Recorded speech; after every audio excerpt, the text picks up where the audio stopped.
Is Major Tom. Hello. Train Your Dragon is today's title. Welcome to Soul Arts Astrology Communique and 3-day Cali Summary, April 9th to 11th, 2026. I am shortening things, but my frequency is upping. So I might give you as many words, but things are more bite-sized, and you probably already know that. And this is your host, Mary-Laurence. Welcome to my Communiqué Calendar 3-day summary. Shortening my roll because I cannot turn off the dragon's breath. So, little photo here of Little Miss Pinky Tea Dragon, photographed by moi, Mary-Laurence Beventon, Mary-Bev. Anyone feeling the fire, the weight of extremes, longing for antidotes? Our friends within the Orion spacecraft Integrity journey home from their Star Trek in which they circumnavigated Luna, captured photos of her far side, and flew further than we've ever flown since the launching of rockets from Terra firmament. April 9th is their ninth day of 10 total. Their estimated day of arrival back to Earth is April 10th and in the Pacific Ocean. So cool. NASA and wider circles of support have brought something beauteous our way in this return to our moon. A pop-up eclipse made possible by Integrity's positioning with Sun and Luna. This is a little bullet point list, by the way. Images that forever shift our imaginal realms. New names for craters, including Integrity after their ship, as well as Carol in honor of Mission Commander Reed Weissman's wife, who passed away from cancer in 2020, and suggested by Canadian astronaut Jeremy Hansen. Also, scientific observations, goodwill between nations and genders, and pure spacious joy. P.S. Light must interact with matter to be seen. Otherwise, all colors combined become cave dark, the maw to the netherworlds, the coal black of outer space. I see our realities as relational and that we need each other to be seen. Paradoxically, we need to see our inner selves, our inner glow too, in tandem, too. The outer and the inner riding along together, making rest stops, swinging leads, feeling the breeze.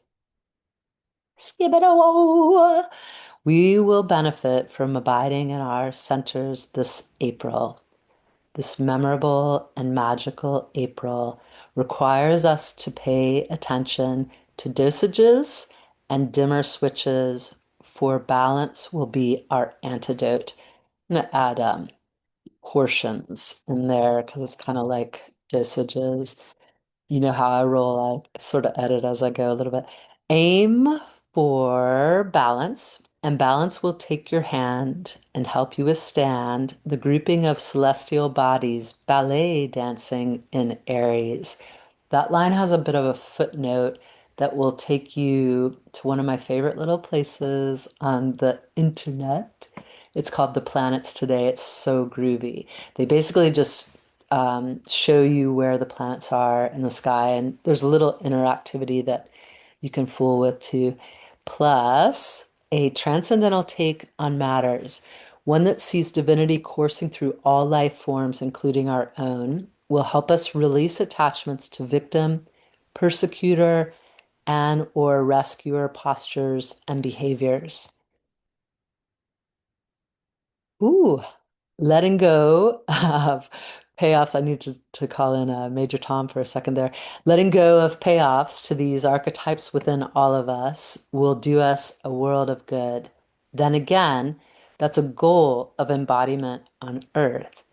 The that being our own private heroine hero journey to discover everything inside ourselves by going out there. Journeys which lead to the insight that there is more in us than we realize. Then the victim in us can survive and thrive. The persecutor can be a healthy challenger, and the rescuer becomes a coach. Oh, put me in, coach. I'm ready to play today. From Centerfield by John Fogerty, 1985. This is ground control to Major Tom. Sorry, I just had to pause to work that line in. Okay. For you see, this April will go down in history and how, and even as I write, Mars readies to bust a move into Aries, initiatory fire. Ooh, yeah, it's strong. Cardinal fire. Ooh, because remember, Aries, anything cardinal starts a season. And when that season is starting in that cardinal way, it always has cardinal if it's a sign that starts a season. And then the element being fire, it's like jetting it ahead. Remember, we're in a yang year, so youthful, initiatory energy there as well. And the element for the year is fire as well. And the horse from Tibetan and Chinese astrology, which also correlates to Gemini in the zodiac system that we tend to use in the West. All right, here we go. So here's a cheat sheet. This is another bullet list on the context of the coming days, hours, and slightly beyond. All times given are Eastern Daylight Time and Greenwich Mean Time, excuse me, minus five hours. All planets move in direct motion until May 6 at 11:34 a.m. when Pluto moves into retrograde motion. Mars ingresses into Aries April 9th at 3:36 p.m. Ooh, so I'm recording just over 3 hours before that transit. Ooh. So yeah, we've been looking at this one. Lots of people have. There's so many other things going on. I'm just giving you just the surface a little bit here of the energy. Ooh, yeah, wow. So we got Mars doubling down because he's fixing to go into Aries, and Aries is ruled by Mars.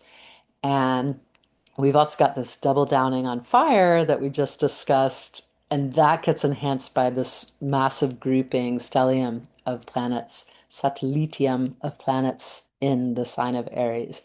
All right, let's carry on. Luna in Pisces shifts from third quarter to fourth quarter on April 9th, 10th at 12:52 a.m. So, whenever that happens, the sun and the Luna square each other. Squares are tense. We go through these two squares every single month with the sun and the moon because it has to happen at those particular phase changes. And when the moon is looks like a half moon in the sky.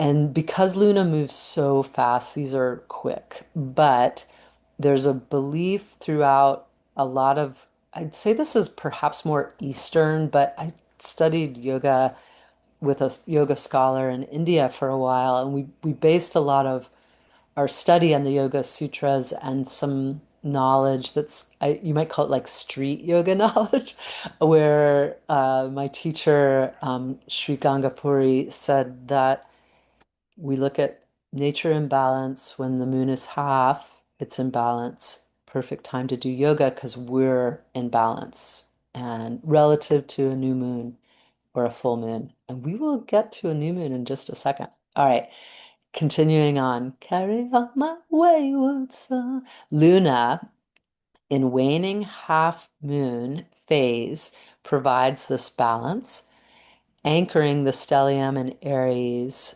with sweet water as she soars from Capricorn's cardinal earth to Aquarius fixed air.